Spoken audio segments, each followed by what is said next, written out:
Carmi, the first story today, kind of interesting. I saw Justin Bieber's name and I thought, what's Justin Bieber doing in tech? And then I read the story. This is actually quite fascinating, right? So it turns out, and I want to make sure I understand this right. Was Apple looking for advice from Justin Bieber? Do they typically reach out to people, just, regular people who don't work there looking for information? No, they don't. But Okay. Justin Bieber was somewhat frustrated with the Messages app on his iPhone, and he called them out on X, formerly Twitter. The way it works is he was using Messages, sending text messages. And the way it works is before you start typing a message in Messages, right next to the text input bar, it shows a little microphone. So if you tap it, you can actually dictate your message. But if you start to type, that microphone changes to the send button. And then once you hit send, it goes back to a microphone button. So what Justin Bieber was doing is he was accidentally hitting the microphone button after he had sent a message because his thumb was sort of there, and it was turning off his music. He likes to listen to music while he uses his iPhone. Sure. And so he tweeted at them. He said, if I hit this dictation button after sending a text and it beeps and it stops my music one more time, I'm going to find everyone at Apple and put them in a rear naked chokehold. So Justin Bieber threatening violence over the design Well, of the Messages okay. app. So who knew, right? But yeah, I've experienced the same thing as well. I have an iPhone. I'm constantly getting confused between sort of the fact that Apple decides to put two functions in the same place and it flips back and forth. Yeah. User interface design, the best practice in UI, so to speak, is to not have one spot have more than one control. They should be in different spots. And so this was a recent change. This has been going on since iOS 26 was introduced earlier this year. Justin Bieber not very happy, and hopefully Apple's listening to him, because I know, just based on the messages I've got since I first started tracking this story, he's not alone. Everyone else is pretty ticked off about this too. Yeah, it's funny. When I first saw the stories, I said, I thought that, Apple, and some companies do this, right? They'll go out to influencers perhaps and say, how can we do this, do that, design-wise typically. So for him to complain, I mean, it's good and bad for Apple at the same time. At least he's using their products. And now you can be sure, I think, Carmi, they're going to make a change, right? You think? Oh, I'm sure they Yeah. will. I mean, this story kind of blew up. It's gone pretty big, viral. So I would suspect that Apple is paying attention, even if they don't comment on it directly. They don't always respond directly, but I would expect that they would be reaching sort of out to his people quietly behind the scenes to have a conversation. And I'm willing to bet that their user interface engineers are probably involved in that conversation. And at some point, Messages is going to be updated to be, a little less finicky, a little less likely to stop the music from playing. Yeah. And also because no one wants to have Tim Cook placed in a rear naked chokehold. I mean, that's the other part of the No, story. I definitely guess. not. Yeah. Okay. That's an image I just don't want to imagine. No, No. nor does anyone else. Big story last week, of course, had to do with Netflix and Warner Brothers. Then Paramount jumped into the story a couple of days later. Where are we on this now? So Paramount is going directly to shareholders with this slightly richer deal. It also includes the cable operation, so HBO, HBO Max, in addition to the studios and the streaming services. And so what's interesting here is that Paramount was involved in the bidding war before Netflix made their bid. So, they're going back and forth. Paramount, Comcast, and Netflix were in kind of like a three-way race for Warner Brothers. Netflix apparently won with its bid, and then Paramount decided, you know what, we're not happy. We're going to make a hostile bid anyway. So it looks like it's going to take months for this to kind of work its way out. There's a lot of nasty sort of comments being thrown back and forth.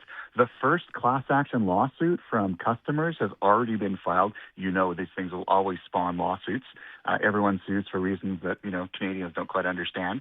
And this is going to be interesting. What I find fascinating about this is Paramount versus Netflix for Warner Brothers. It's almost like two different visions of the future of Hollywood. Netflix is all about efficiency, sort of reducing cost, growing scale.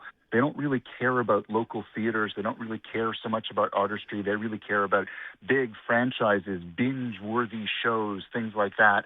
Whereas Paramount, there's lots of language in their bid that talks about keeping the local theater tradition alive, making sure that artistry is still respected in Hollywood, that independent filmmakers still have a place. And so if you kind of like the way Hollywood used to be and you're worried about Netflix's vision, you're probably rooting for Paramount here, especially if you like to go to the local Cineplex every once in a while to catch a film. But now I'm just trying to understand. There are a lot of pieces, obviously, to Warner Brothers, right? There's a theatrical part of it, and there's TV networks. So is the Netflix bid for everything, or the Paramount bid for everything?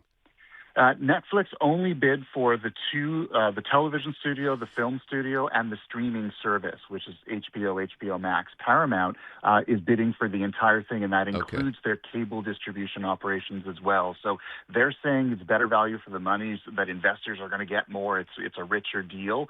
Plus, it keeps the company and what made Warner Brothers special together, kind of the secret sauce, whereas Netflix is only cherry-picking the pieces that it wants, and Paramount says that's not really good for the long-term integrity of the Hollywood entertainment system. Okay, fair enough. Last story I want to get to real quick. I read this the other day. I'm starting to see numbers that are just, I mean, they're crazy for how much money companies are spending to get into AI.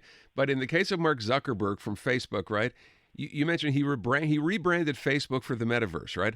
How'd that work out? Yeah. Not so good. 4 years later, how much money have they lost doing this? $70 billion, and they literally have nothing to show for it. Wow. The app that they developed, known as Horizon Worlds, it is so bad that not even Meta employees wanted to use it. The company had to force them to use it. They've ordered, for next year, Mark Zuckerberg had all the leaders of the company over at his house for kind of like a retreat. He ordered all the major division heads to reduce their budgets next year by 10%, but then he pulled the Reality Labs. They're the people who are developing the metaverse. He told them, no, your budget's getting cut by 30%, and we're expecting layoffs to start hitting early next year. Basically, he pivoted the company toward the metaverse. It has been a massive failure because really the world wants AI, not some sort of virtual reality, glasses thing where you're walking through the internet and interacting with people in three-dimensional space. That's not compelling. AI is. Zuckerberg backed the wrong, deal. He made the wrong bet, and it's cost him $70 billion. I find it fascinating. He has to walk into his office every day through buildings where the name on the side of it is essentially screaming his biggest failure. Gotta love that. Wow. So that's that whole part of the business that he tried to do. That's done, finished, over? They're not shutting it down yet, but they are pulling, they're cutting the budget by 30%, which, in real dollar terms is up to about $6 billion less being spent on Reality Labs next year than last, which means basically they're going to be drawing it down. And this is the first step of many. Meta is spending $70 billion alone this year on AI.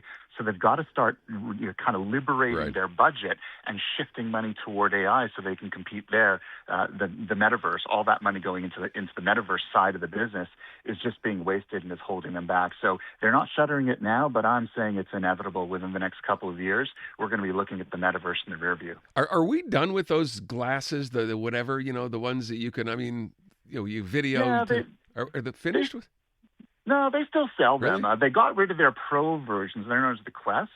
And so the cheap version of the Quest virtual reality glasses, they're about $329 here in Canada to start. Those are still for sale, and those are actually selling fairly well, but it's not really core to the company. They're not really pushing the marketing of it. Mm-hmm. And quite frankly, it's sort of one of those things I always ask people, do you know anyone who has that? Do all of your friends have it yet? You can say that about smartphones. You certainly can't say that about VR goggles. Look, Carmi, my producer, Brian Calistar, has a pair, right? Oh, there you go. Yeah, everyone who has them loves them, but it's still not a mainstream product. It's not something. It's not like a smartphone everybody has. The penetration of virtual reality goggles still in the very low single digits, and that really hasn't budged a whole lot over the last couple of years because the industry is still trying to figure out what that next big thing is. Apple, remember, introduced its very high-end Vision Pro glasses, and those also have not sold, in any great numbers at all, and they're kind of figuring out what their next steps are too. So right now, it's all AI for everybody, and they've got to redirect their budget toward that. Okay, you're a tech guy. Did you buy a pair? You could tell me. Did you buy a pair? No, Carmi? I did not. You did, didn't you? They actually make me nauseous. It throws my balance off, and I will hurl if you put them on my head. So no. Thanks for straightening that out. CTV tech analyst Carmi Levy. Thank you, Carmi. Thanks, Aaron. Talk to you next week. Yeah, Brian, they make you nauseous? No, not at all. No? But I think he's talking about the virtual reality goggles as opposed to my Meta AI glasses that you could just take pictures and stream and all that I think stuff. these are glasses too, though, are they? I'm not sure. Maybe the goggles are more like 3D, like interactive, like you could play games with them and all that stuff. Yeah. Mine just takes You pictures. bought those too, though, didn't you? No, Yes, I you can't did. afford those. They're like $1,500. You would if you could. No, Or you I could wouldn't. if you I'd buy would. more shoes. Fair enough. That's probably true. The newest tracks. Let's go. New music. And the next big thing. Always on the new music first. Your first place to hear it all. Cause you gon' like it, love it, wanna play it twice. Playing now. iHeart New Music. Your digital station for brand new drops, fresh finds, and tomorrow's bangers. I think we need something new. Discover iHeart New Music. Always fresh, always first. Stream now on the free iHeartRadio app.